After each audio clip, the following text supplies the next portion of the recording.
મંચ ઉપરના કોંગ્રેસ પરિવારના ખેડૂત આંદોલન સાથે જોડાયેલા સૌ સન્માનનીય સાથીઓ, ભલે ઇન્દ્રનીલભાઈએ વાત કરી પણ હું ટૂંકમાં જ મારી વાતની રજૂઆત કરીશ.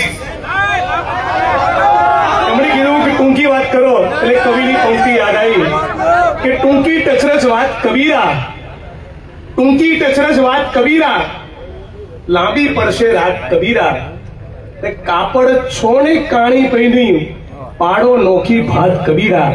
ખેડૂત આંદોલનમાં કોંગ્રેસ પાર્ટી, ઇન્દ્રનીલભાઈ, બધા જ મિત્રો સાથે મળીને એક નવી ભાત પાડવાના સંકલ્પ સાથે જે રીતે બોટાદની આ ક્રાંતિકારી ધરતી પર તમે એકત્રિત થયા છો, તમે તમામ ખેડૂત પરિવાર, મારી બહેનો અને માતાને હું સલામ કરું છું, હું વંદન કરું છું. આજે બહુ અદ્ભુત માહોલ છે. તમારા ચહેરા પરની રોનક, તમારા ચહેરા પરનું નૂર એક નવી ક્રાંતિની તમે શરૂઆત કરવા માંગતા હોય એ કેવું દેખાડી રહી છે. ત્યારે ગેનીભાઈએ બહુ સુંદર વાત કરી, લાલજીભાઈએ હાકડા પડકારા કર્યા, પાલભાઈએ જબરદસ્ત ભાષણ કર્યું. મને લલિતભાઈ કગથરાની એક વાત બહુ અદ્ભુત ગમી. આજે લલિતભાઈ એમના ભાષણમાં કીધું કે હે મારા ગુજરાતની જનતા, હે મારા ગુજરાતના ખેડૂતો, હું લલિત હતો, એમાંથી લલિતભાઈ થયો, પછી લલિત કાકા થયો, હવે લલિત દાદા થવું ત્યાં સુધી રાહ ના જુઓ, એના માટે હાથ જોડવા તમને આવ્યા છીએ. ઇન્દ્રનીલભાઈએ એમની વાતમાં કહ્યું કે આપણે ચૂંટણી ટાણે જ્ઞાતિ અને ધર્મમાં વેચાઈ જઈએ છીએ. કોળી પટેલ થઈ જઈએ, આદિવાસીનો દલિત થઈ જઈએ, કડવાને લેવા થઈ જઈએ, આહિર થઈ જઈએ, ઉત્તર ગુજરાતમાં માલધારી અને ચૌધરી થઈ જઈએ. ફક્ત ખેડૂત બનીને જો વિચારતા હોત તો 2025ના ગુજરાતમાં આપણી પરિસ્થિતિ આવી ન હોત. કોર્ટમાં જ્યારે કેસ ચાલતો હતો ત્યારે શહીદ આઝમ ભગતસિંહને પૂછ્યું કે ક્રાंति क्या है, ત્યારે ભગતસિંહે કીધેલું कि क्रांति से हमारा मतलब है किसानों और मजदूरों के हाथ में सत्ता, सत्ताना केंद्रमा ખેડૂત અને શ્રમજીવી મજદૂર હોવો જોઈએ.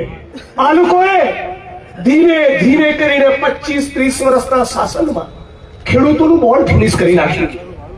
ક્યાંયના રહેવા ના દીધા, દિલ્હીમાં જઈને ડંફાસ ઠોકે, યુપી અને બિહારમાં ભાષણ કરે નરેન્દ્રભાઈ અને કે આ ખેડૂતોની આવક હું ડબલ કરવાનો છું. આ લાલજીભાઈએ કીધું એ પ્રમાણે તમારા ભાવ તો જુઓ, એ આપણી શું કંગાલિયત છે, સાવ આપણને પૂરા કરી નાખ્યા. નકરી આખા ગુજરાતના 250 તાલુકામાં જ્યાં જુઓ ત્યાં ખોટી માપણી. મારું ખેતર તમારામાં બોલે, તમારું લાલજીભાઈમાં બોલે, લાલજીભાઈનું અમિતભાઈમાં બોલે, અમિતભાઈનું વસરામભાઈમાં બોલે. આવો વિકાસ હોય? આ તમારું શાસન છે? અને આટલું ઓછું હતું એમ તમે બોટાદમાં જે પ્રમાણે ખેડૂતોને માર્યા છે, આ તમારા બાપનો દેશ છે? તમે ખેડૂતોને શું સમજો છો? 2 દિવસ પછી સરદાર વલ્લભભાઈ પટેલની જન્મ જયંતિ છે. સરદાર ગાંધી અને સરદારનું ગુજરાત એમ કરીને આખા દેશમાં તમે ભાષણ કરો છો. સરદાર વલ્લભભાઈ પટેલનું ચરિત્ર કેવું ઉજળું હતું, અને આ માણસનું ડાચું જોયું હોય 56 ઇંચ વાળાનું. હું ઘણી વાર બેઠા બેઠા આપણે વિચાર કરીએ કે સ્વતંત્રતાના સેનાનીઓના તમે ચહેરા વિચારો. મૌલાના આઝાદ, ડોક્ટર ભીમરાવ બાબા સાહેબ આંબેડકર, રામાસ્વામી પેરિયાર અને જ્યોતિબા ફૂલે, ગાંધી અને સરદાર, ઇન્દુલાલ યાજ્ઞિક, રવિશંકર મહારાજ. આ કોનું ગુજરાતનો, કોનો દેશ? અને આ શું ફૂટેલી કારતૂસોને માથે બેસાડી? 25-30 વર્ષથી આ ચોરોને માથે બેસાડ્યા. હવે તો ગુજરાતીઓ જાગો. ઇન્દ્રનીલભાઈની આ કૃષક મુવમેન્ટનો મૂળ વિચાર એ છે કે સુરતમાં, બરોડામાં, રાજકોટમાં જે પ્રમાણેનું ઇન્ફ્રાસ્ટ્રક્ચર દેખાય છે એ આપણા ગામડા સુધી પહોંચવું જોઈએ. ખેડૂત, ખેતી અને ગામડાને બરબાદ કરીને તમે જે વિકાસ કર્યો છે એ કોઈ પણ સંજોગોમાં કૃષક આંદોલન અને કોંગ્રેસ પાર્ટી ચલાવવાની નથી. એ ડંકાની ચોટ ઉપર તમને કહેવા આવ્યા છીએ. ઉદ્યોગપતિ કમાય, ઉદ્યોગો હોવા જ જોઈએ. આજે મારા હાથમાં જે કાળા ઘડિયાળ પહેરી છે કે આ માઇક છે, એનું નિર્માણ કોઈ ફેક્ટરીમાં થયું છે. પણ ઘણા બધા વડીલો બેઠા છે. કોંગ્રેસની સરકાર હતી, ઉચ્છંગરાય ઢેબરે આજ સૌરાષ્ટ્રમાં 12 લાખ એકર એટલે કે 25 લાખ વીઘાથી વધારે જમીન પટેલ સમાજ અને ગણોતીઓને આપી. એની સાથે સાથે દેવી પૂજક રાવણ, આદિવાસી, કોળી, પટેલ, ઠાકોર અને દલિતોને પણ 5 થી 7 લાખ વીઘા ટોચ મર્યાદાના કાયદામાં અને સરકારી પડતર જમીનના કોટામાંથી આપ્યા. અને નરેન્દ્રભાઈને પૂછો તો ખાલી અદાણીને પધરાયું.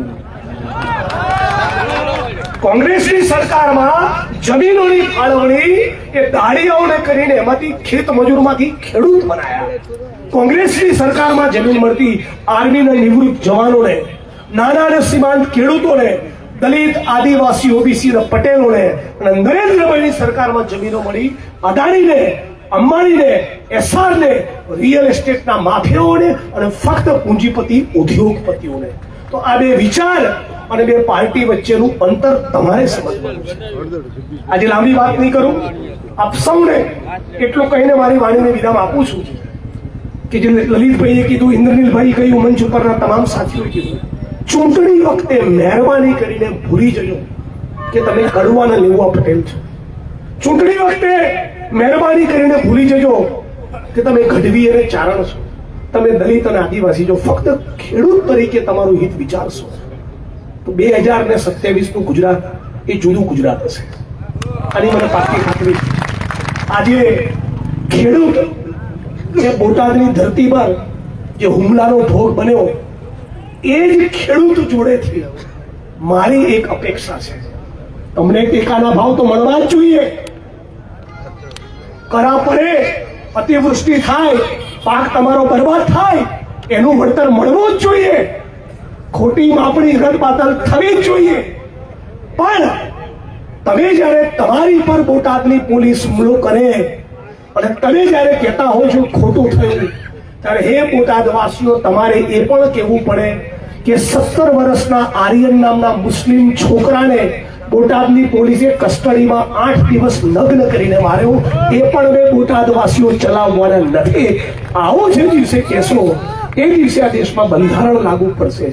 આવું જ તમે કહેશો ત્યારે લાગશે કે ખરેખર હજી થોડાક લોકો રવિશંકર મહારાજ, ઇન્દુલાલ યાજ્ઞિક, ભગતસિંહ અને બાબા સાહેબ આંબેડકરમાં માનનારા પડ્યા છે. આપણે સાથે મળી જાતિ અને ધર્મનું કુંડાળું તોડી ખેડૂત તરીકે એક થઈએ, કૃષક આંદોલનને મજબૂત કરીએ, કોંગ્રેસને મજબૂત કરીએ, બહારથી આવનારા નાટકીયાઓને ઓળખીએ. 2027 નો દિવસ જુદો હશે. જય ભીમ, જય ભારત, જય સંવિધાન, જય કોંગ્રેસ.